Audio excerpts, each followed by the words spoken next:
En fait, quand j'ai vécu cette délivrance affective, j'étais toute seule dans ma chambre. Le jour où j'ai décidé de laisser tomber les arbres et de dire « Ok Seigneur, j'arrête de m'accrocher à un garçon », alors que pour moi, c'était vraiment toute ma vie. En fait, je me voyais pas sans parce que mon identité, c'était moi, c'était nous deux. Et comme j'avais un grand besoin d'avoir tout ce que je n'avais pas en tant que papa, en tant que famille, du coup, le moment le plus important pour moi dans cette délivrance, ça a été le pardon. Le pardon que j'ai fait auprès de mon papa, le fait qu'il n'a pas été présent pour moi au moment où j'en avais le plus besoin. Et ce qui a déclenché, du coup, pour moi, ce désir profond d'être aimée. Du coup, j'ai vraiment dû passer par ce pardon.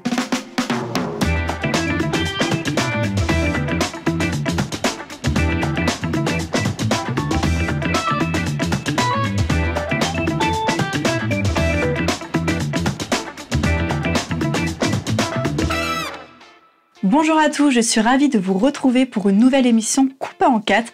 Alors comme toujours, on va recevoir une nouvelle invitée qui va non seulement se faire relooker, mais qui va aussi nous raconter son histoire.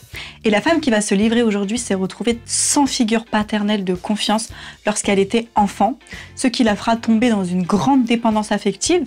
Alors comment Dieu a touché et guéri son cœur afin de lui donner un avenir et de l'espérance? C'est ce qu'on va découvrir ensemble avec le témoignage de Marie Delcroix. Bonjour Marie. Bonjour. C'est pour moi un plaisir de t'accueillir aujourd'hui dans Coupe en 4. Moi aussi, merci. Alors on va découvrir comment Dieu a agi dans ta vie, mais avant de rentrer dans les détails, dis-moi déjà ce que tu voudrais que je fasse avec tes cheveux aujourd'hui. Les transformer, j'aimerais habiller mon regard, mon contour de visage avec une mèche. Une belle mèche rideau. Voilà, okay. Et couper un petit peu les pointes. Ok. Voilà. Avec un beau petit brushing un peu souple. C'est ça, exactement. Ouais, pour garder quand même un peu de volume, que ce soit pas tout droit, tout plat. Exactement, un peu de volume. Ça marche. Donc je m'en occupe. Donc revenons à ton histoire Marie. Je sais que tu es mariée et que tu es maman de 2 enfants. C'est ça. Tu es née à La Rochelle et tu es community manager et entrepreneur.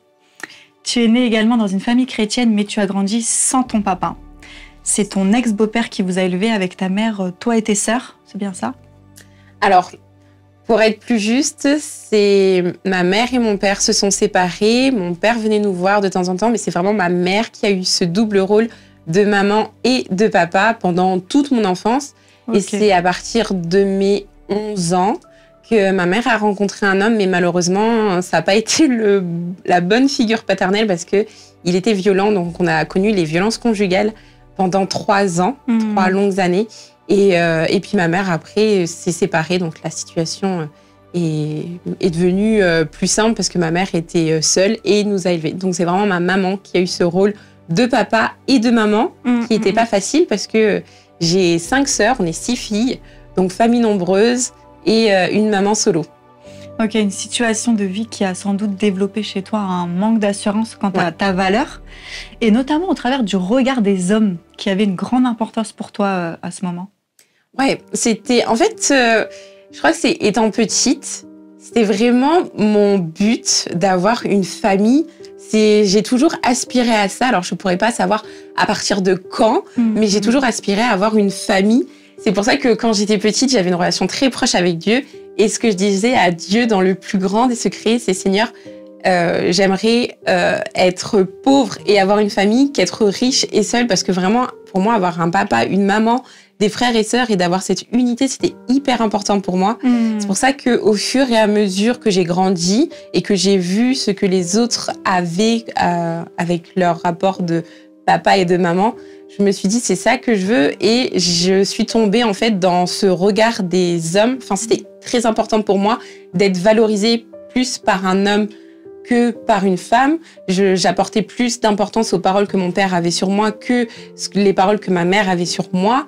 Et après, je suis arrivée un peu à l'adolescence et je suis tombée un peu dans ce truc de avoir attiré l'attention d'un garçon pour qu'il puisse me dire tout ce que j'aurais aimé entendre et accepter de moi quand j'étais plus petite sur ma valeur. Ouais, donc on peut dire que tu étais prête à sacrifier tes valeurs pour être acceptée des autres. Oui, c'est ça. C'est vraiment ça. En fait, quand j'étais plus jeune, j'avais une relation très intime avec Dieu. Et en fait, j'avais construit mes valeurs sur ce que ma mère m'inculquait, en fait, les valeurs chrétiennes. voilà, le respect de soi. Enfin, c'est bête, mais par exemple, je me disais quand j'étais petite, pour parler plus concrètement, pour te parler plus concrètement, je disais, j'embrasserai jamais un garçon avant de me marier. Genre vraiment, c'était un truc de petite fille, mais pour moi, c'était un but. Et en fait, en grandissant, je me suis dit, bon, bah, écoute, les garçons, finalement, ce qu'ils veulent, c'est avoir plus d'intimité, plus d'attache. Bon, bah, ça, ok, tu le rayes de ta liste, c'est pas bien grave pour que tu puisses avoir toute cette valeur. Bah, ok, je suis capable de faire un petit bisou, etc. Donc, oui, il y avait plein de valeurs que j'avais que, pour entendre et pour me faire accepter, j'étais prête à les mettre de côté, à oublier pour peu de choses finalement après. Et alors une phrase qui te définissait bien à ce moment-là, c'était 1 de perdu, 10 de retrouvé. Oui, c'était cette phrase-là qui correspondait à la Marie d'avant.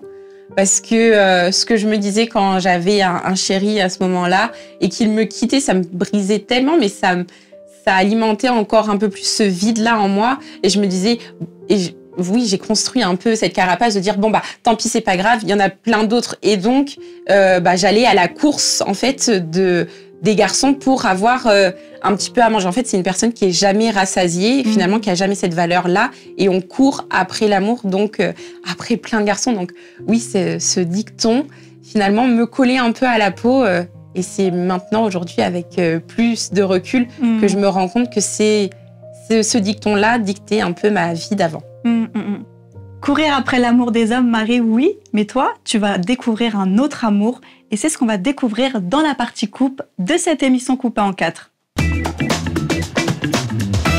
Donc Marie, tu courais après l'amour, mais de qui s'agit-il ? Donc du coup, dès petite, ma mère qui était chrétienne nous a inculqué les valeurs chrétiennes et nous a présenté Jésus. Et dès petite, en fait, j'ai eu une relation intime avec ce Jésus que j'aimais. En fait, c'était mon meilleur ami. Vraiment, c'était la personne que j'aimais le plus, avec qui je passais le plus de temps. Wow. Et quand j'ai grandi, en fait, à l'âge de 8 ans, j'ai eu des expériences surnaturelles où j'ai vraiment entendu Dieu, vu Dieu, en fait, à l'œuvre dans ma vie. Pour vous citer une petite anecdote, en maternelle, ma dernière année de maternelle, je m'en souviens comme si c'était hier parce que j'ai subi du coup le racisme. Et c'était très fort pour moi parce qu'étant une petite fille métisse, quand on vous dit pas que vous êtes différente, vous dites pas que vous êtes différente en fait, vous êtes comme vous êtes. Mais quand on dénonce un peu votre couleur, quand on met le point sur votre couleur, tout de suite vous perdez votre identité. Et moi j'en avais énormément parlé à Dieu. Et pour moi, Dieu, il était comme moi. Et quand je lui ai parlé de ça, Dieu m'a permis d'avoir une meilleure amie. Et je me souviendrai toute ma vie de cette phrase un jour qui m'a dit « Marie, t'es trop belle. Un jour, j'aimerais être comme toi. » Elle m'a dit « Marie, t'es trop belle. J'aimerais être comme toi. » Et c'était vraiment pour moi vraiment un clin d'œil de Dieu qui se souciait de ça. Et j'avais cet amour avec Dieu. Et quand j'ai grandi, en fait, j'ai commencé à m'attacher un peu plus au regard des hommes. Et j'ai préféré un peu mettre de côté Dieu parce que il rentrait pas du tout dans le moule. Vraiment, au collège, je pouvais pas parler de lui, c'était impossible.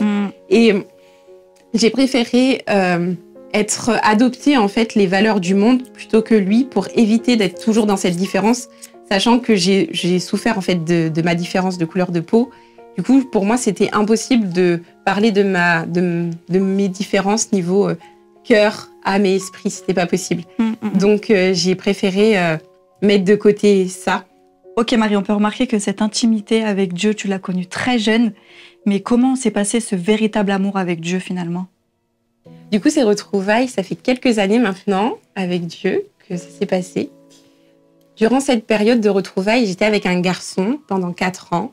Et pour moi, c'était mon numéro 1 dans mon cœur. Ça veut dire que je voulais vraiment faire ma vie avec lui. J'avais placé toutes mes attentes, tous mes désirs en ce garçon, mes désirs d'avoir une famille, mes désirs d'être aimée, respectée, etc. Et en fait, au fur et à mesure, je me suis rendu compte qu'on rentrait dans une relation toxique. Pourquoi ? Parce que moi, j'avais des attentes en termes d'identité et lui avait d'autres attentes. Et finalement, j'étais cette personne toxique et il était cette personne toxique. Ah oui. Voilà, parce que je demandais beaucoup, j'avais beaucoup de craintes, beaucoup de peur. Et vous savez, c'est comme voilà, vous attendez un amour, mais seul Dieu peut vous le donner. Parce que les hommes vous donneront à leur hauteur. En fait, ils peuvent pas vous donner ce qu'ils ne peuvent pas avoir, tout simplement. Donc, j'étais dans cette relation et un jour, il y avait vraiment ce vide-là. Et après une énième dispute, une énième petite rupture, j'ai décidé de dire à Dieu, c'était un été, dans ma piscine, « Ok Seigneur, maintenant, je te laisse diriger la décision. » Comme Dieu savait, et moi aussi je savais, que je ne pouvais pas quitter ce garçon parce que c'était plus fort que moi. J'avais mis tout mon espoir en fait d'avoir ce que j'ai toujours voulu avoir. Du coup, il y avait que lui qui pouvait me quitter et moi accepter en fait la décision, accepter d'obéir, accepter de lâcher lâcher prise en fait, baisser les armes. Du coup, j'ai prié une prière très simple. J'ai dit à Dieu, Seigneur, si il me quitte, je te suis. S'il me quitte pas, ça voudrait dire que il y a une chance, un espoir. Du coup, je me suis dirigée vers sa maison pour qu'on puisse discuter. Et ce garçon qui était, alors c'était quelqu'un de très gentil, mais comme la relation était un peu toxique, il était moins agréable, on va dire. Et là, il était vraiment tout calme. Et il m'a dit, Marie, moi, je peux plus. En fait, cette relation, c'est pas possible. T'es quelqu'un de très bien, très gentil. Je suis sûre que tu vas trouver quelqu'un d'autre. Et à ce moment-là, quand il m'a dit ça, j'ai reçu une paix intérieure. Vous savez, cette paix-là que vous comprenez pas du tout d'où ça vient. Le cœur, il devient tranquille, en fait. Moi, j'ai vraiment cette image-là d'une mer agitée qui devient tellement calme qu'on dirait un lac. Et c'est ce moment-là que j'ai vécu. Et en fait, je me suis dit, c'est vraiment ce moment-là où j'ai lâché prise et je me suis dit, ok Seigneur, c'est toi, en fait. C'est toi que je dois choisir. Et c'est à ce moment précis que j'ai commencé, que j'ai entamé cette reconquête. En fait, Dieu a vraiment reconquéri mon cœur, mon identité et toutes les fausses idées que j'avais, c'est venu, en fait, Dieu est venu petit à petit, encore aujourd'hui, pour vous dire, pour être très honnête, il commence à vraiment casser le mur, à remettre des bonnes fondations dans mon identité, dans ma vie spirituelle, sentimentale. Donc voilà, c'est vraiment ce moment où j'ai lâché prise, où j'ai arrêté de courir après les hommes pour avoir un petit peu d'amour, que ça a commencé, en fait, Dieu a pu avoir la première place, parce qu'avant, le trône était déjà pris. Et c'est en écoutant des témoignages comme le tien, Marie, qu'on prend aussi conscience de l'importance de se sentir vraiment aimé. Alors, comment tu as réussi à te libérer de ce besoin absolu, justement, d'être aimé, quoi qu'il en coûte? Eh bien, c'est ce que tu vas nous expliquer dans la partie coiffage de cette émission coupée en 4. Alors Marie, on continue de découvrir ton histoire et nous le disions à l'instant combien il est difficile de se construire en tant que femme quand on n'a pas eu de repère paternel. Mais penses-tu que ça a été le déclencheur de ta dépendance affective? Eh bien pour moi, oui. Je l'ai compris bien après. Quand j'ai étudié un petit peu ma vie, je me suis rendu compte que le fait que mon père était pas présent. Quand il n'était pas là pour me coucher ou quand je me levais dans les moments difficiles, très difficiles de ma vie, surtout la période de l'adolescence où on se construit. Et le fait qu'il soit pas là, j'étais handicapée émotionnellement. Émotionnellement. Et quand on a un handicap, qu'est-ce qu'on prend? On prend une béquille. Et pour moi, ça a été vraiment cet handicap qui m'a emmenée vers les garçons et dans cette dépendance affective de courir après, finalement, mon secours, ce qui va me remettre d'aplomb, quoi, dans mon identité, pardon. Donc, c'est vraiment ce manque qui a fait que je suis tombée dans cette dépendance affective.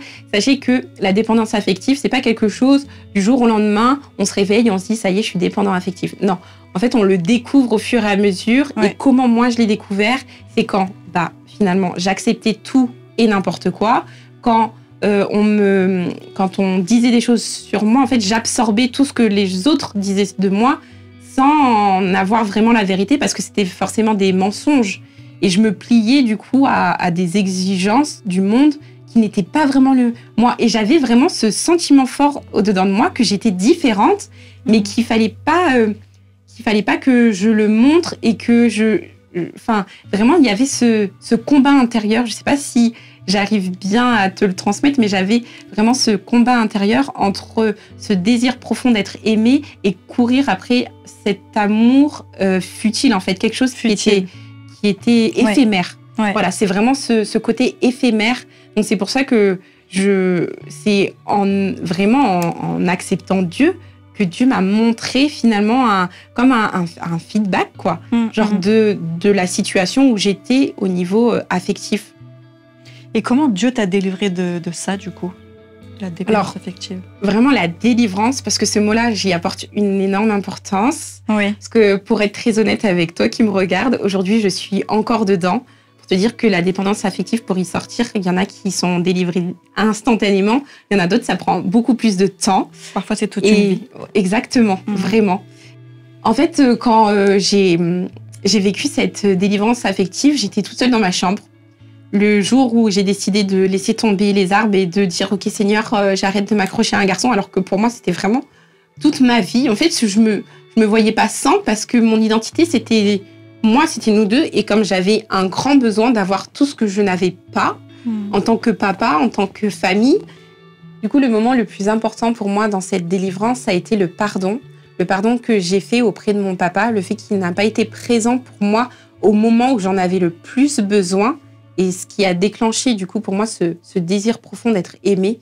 Du coup, j'ai vraiment dû passer par ce pardon intérieur, et aussi de connaître véritablement l'histoire de mon père et de reconnaître, en fait, qu'il a été présent dans des moments de ma vie.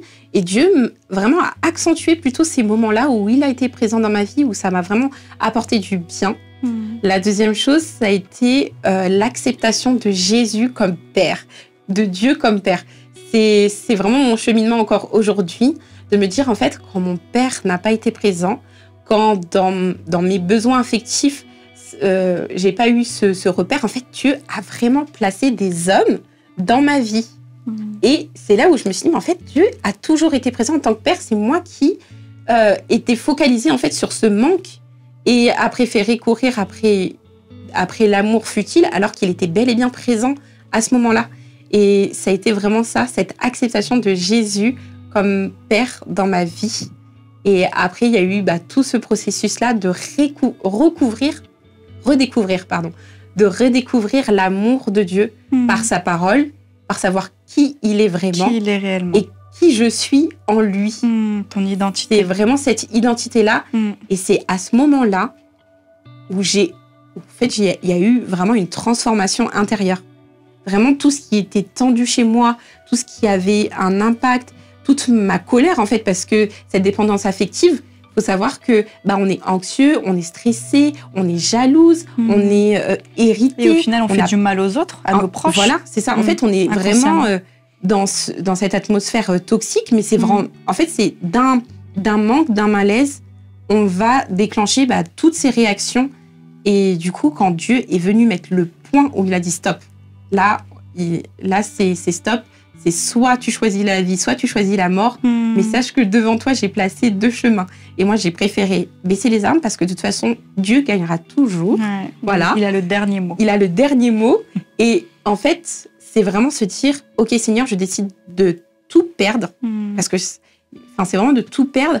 Mais en fait, Dieu, il nous montre tout ce qu'on gagne derrière. C'est vraiment un moment entre soi et Dieu.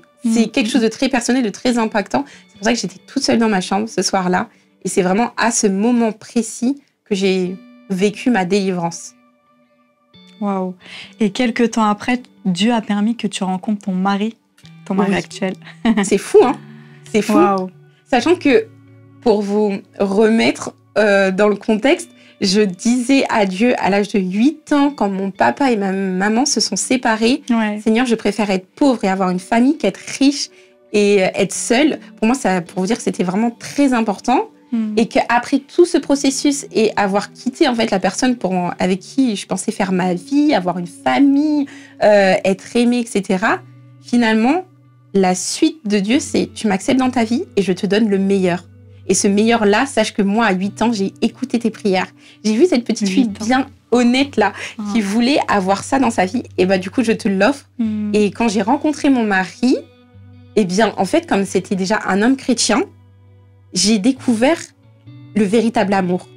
Vous savez, l'amour qui n'est pas nocif, l'amour qui est stable, l'amour qui est vraiment, même pour vous dire, pur et vrai. Parfois, on a encore des anciennes choses d'avant et je me dis, mais c'est pas normal qu'il soit comme ça, c'est pas normal. Et mes sœurs qui sont chrétiennes, elles me disaient, mais Marie, regarde ça, c'est le véritable amour, etc. Ouais. Et en fait, on a pu construire notre relation jusqu'au mariage de façon sereine, de façon saine et vraiment basée sur Dieu. Et ça, c'est quelque chose que j'avais jamais connu de toute ma vie, vraiment. Parce qu'en fait, vous avez mis Dieu au centre de votre relation. Vous avez construit une relation sur une base solide. C'est ça. Avec Dieu au centre. C'est ça. Et je ne m'attachais pas au regard de mon mari, mais vraiment au regard que Dieu avait sur moi. Wow. C'est pour ça que j'ai pleinement confiance en mon mari. Notre relation, elle est saine, vraiment très saine. Et la question que ma petite sœur m'a posée pour me dire comment tu as su que c'était le bon, je lui ai répondu tout simplement parce que j'avais la paix. Et ça, c'est quelque chose que je n'avais pas du tout avant. Parce que, qu'importe, en fait, les petites disputes qu'on a au quotidien dans un couple marié, ça va pas avoir d'impact sur mon identité, vraiment. Genre, qu'importe ce qui se passe, je sais que Dieu m'aime par-dessus tout. Waouh! Et on peut dire que Dieu est toujours fidèle dans la vie de ses enfants, Marie, et tu en es la preuve vivante.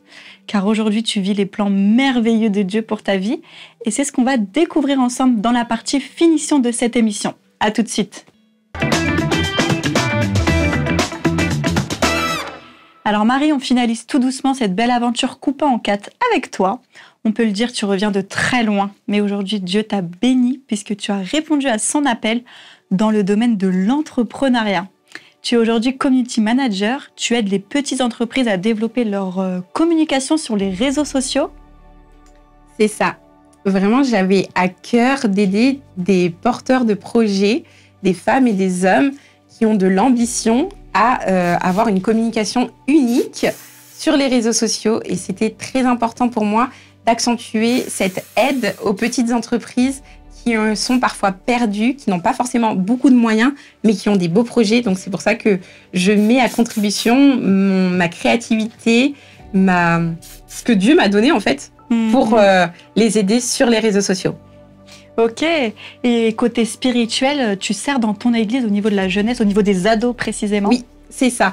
Alors j'ai contribué au projet Sport et Foi, qui justement a eu vraiment un impact pour moi quand j'étais jeune, donc qui m'a aidée et c'était pour moi obligatoire. Enfin, c'était comment dire? C'était une évidence. Pardon. C'était une évidence d'aider Sport et Foi à la jeunesse. Donc j'ai débuté comme ça et puis après j'ai aidé du coup à la jeunesse dans ma propre église, aux ados.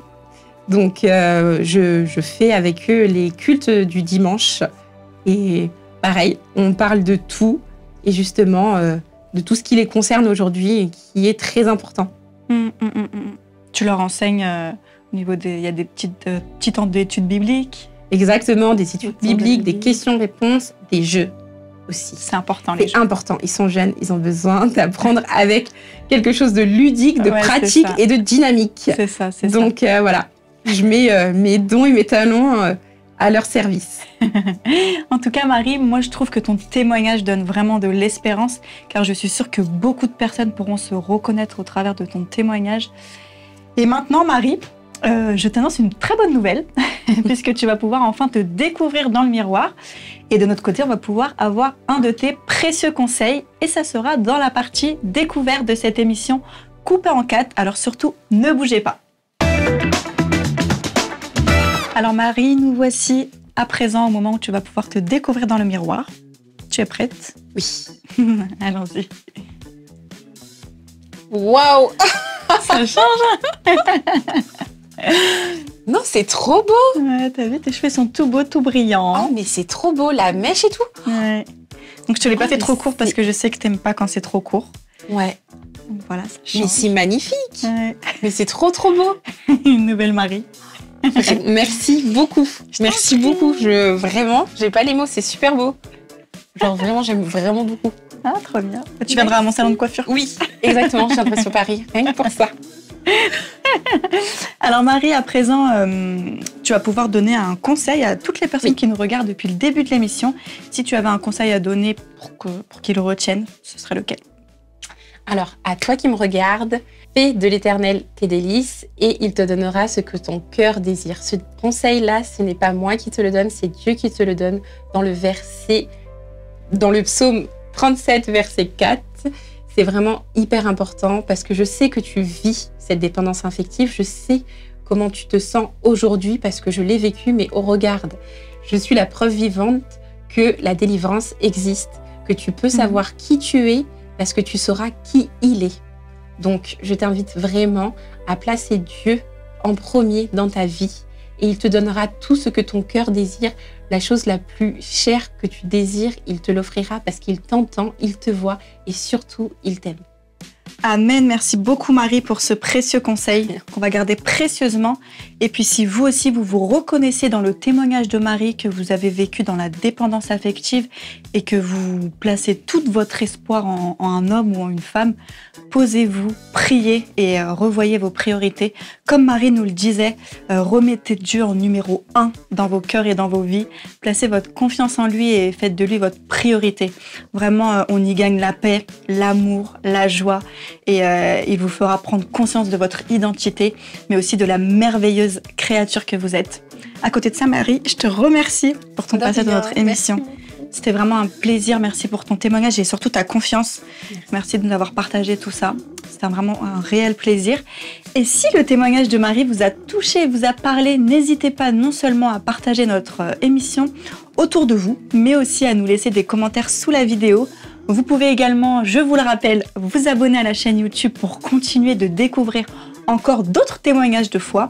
Et puis pourquoi pas celui de Chloé qui a été abusée sexuellement 2 fois dans son enfance par un membre de sa famille. Aujourd'hui, elle est pleinement guérie, elle est restaurée et elle est épanouie et elle a pu pardonner son agresseur. Donc c'est quelque chose d'assez fort. Vous pouvez retrouver son émission juste ici. Et puis bien sûr, je vous donne rendez-vous très bientôt pour une nouvelle émission coupée en 4 avec un nouvel invité qui nous racontera son témoignage de foi et qui profitera d'une petite transformation capillaire comme je l'ai faite à Marie et elle est ravie. Alors à bientôt!